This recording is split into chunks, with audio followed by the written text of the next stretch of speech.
Christian divorce, ये वो सवाल है जो अक्सर सेशन जजेस से पूछा गया एग्ज़ाम्स के लिए। और दूसरा जो है सिविल कोड के अब एग्ज़ाम में भी अक्सर ये सवाल पूछा जाता है। तो ये क्रिश्चियन डाइवोर्स किस कानून के तहत होती है?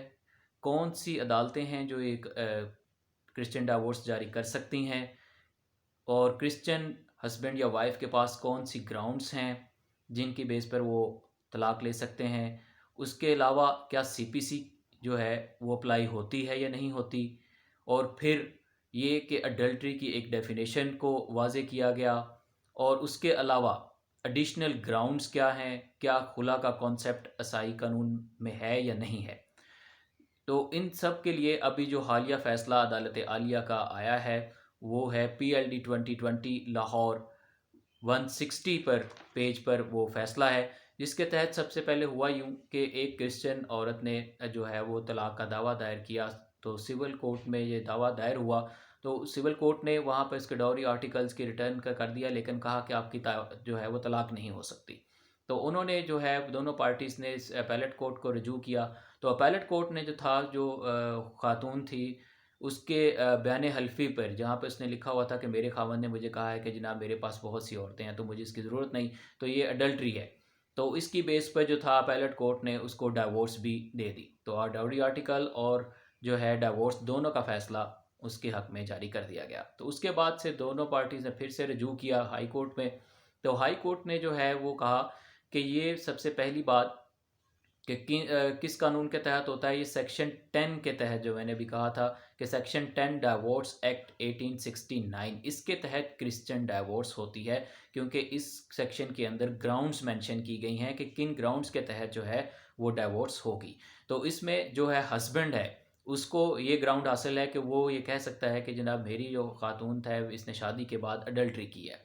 तो इसके अलावा जो खातून होंगी उनके पास तकरीबन 7 ग्राउंड अवेलेबल हैं जिसमें वो ये कह सकती हैं कि जनाब मेरे हस्बैंड ने अडल्ट्री की है, या इसने के मज़हब बदल लिया है और दूसरी शादी कर ली है, अडल्ट्री करके दूसरी शादी कर ली है, या ये कि ये सोडोमी का मुर्तकब हुआ है, या ये कि ये अडल्ट्री है और उसके अंदर क्रूलटी है।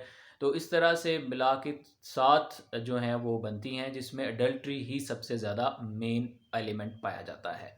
इसके अलावा कि ये सेक्शन 8 जो है इस डाइवोर्स एक्ट 1869 का, वो भी जो है वो देता है कि क्रिश्चियन जो कपल है वो अपनी मैरिज को डिसॉल्व करने के लिए, वॉइड करने के लिए जो है डिक्लेरेशन हासिल कर सकता है। लेकिन अगर आप जो क्रिश्चियन जोड़ा है अगर वो सेक्शन 8 के तहत तलाक लेने के लिए आता है, तो उसमें सेक्शन 9 जो है वो ये कहता है कि फिर उनको साबित करना होगा रिस्पोंडेंट को इस केस में कि जो रिस्पोंडेंट थे वो इम्पोर्टेंट थे शादी के वक्त, या वो इस दावा के दायरे के वक्त भी इम्पोर्टेंट हैं।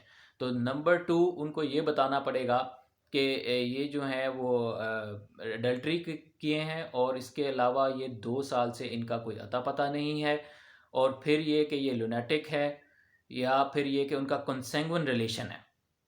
कंसेंगुइन रिलेशन जो है कि ये इनकी रिश्तेदारी पहले से ही आपस में ऐसी थी कि ये शादी नहीं कर सकते। और तीसरी बात ये थी कि उसमें ये भी बताना हो सकता है कि जो जितनी भी चीज़ें हैं इनकी क्या नाम है फॉर्मर, क्या इनकी कोई पहले शादी थी या नहीं।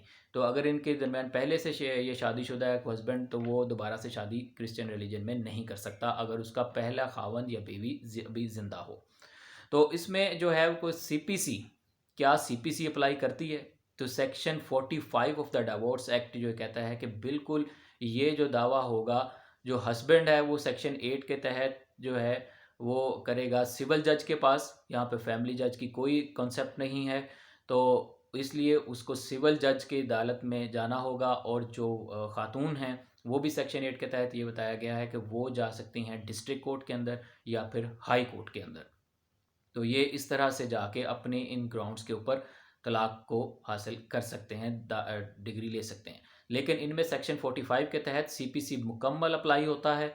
इनको वहाँ पर जो है जोड़े को अडल्ट्री को साबित करने के लिए बाकायदा कॉन्क्रीट और कॉन्फिडेंस इंस्पायरिंग एविडेंस जो है वो लानी होगी।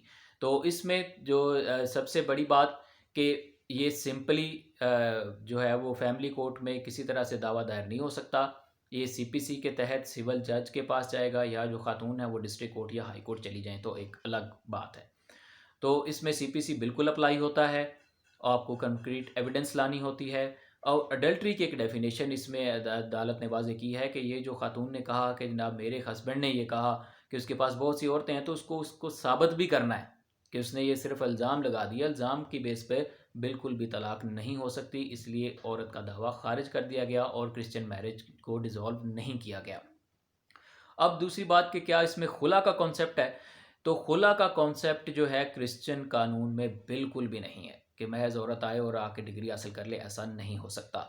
इसके अलावा एक चीज़ सेक्शन 7 के अंदर अदालत ने कहा है कि जो यूके के अंदर मैट्रिमोनियल कॉजेज एक्ट 1973 है, उसकी बेस के जो है उसको उसके अंदर जो ग्राउंड शामिल हैं वो अब सेक्शन 7 डाइवोर्स एक्ट 1869 का हिस्सा हैं, तो उस पर भी जो है वो क्रिश्चियन डाइवोर्स जो है वो हो सकती है। तो ये मैं नेक्स्ट वीडियो के अंदर ये सारी ग्राउंड्स भी मेंशन करूँगा। तो वीडियो अगर अच्छी लगे तो इसको लाइक कीजिएगा, कमेंट कीजिएगा, शेयर कीजिएगा और चैनल को ज़रूर सब्सक्राइब करें। Thank you.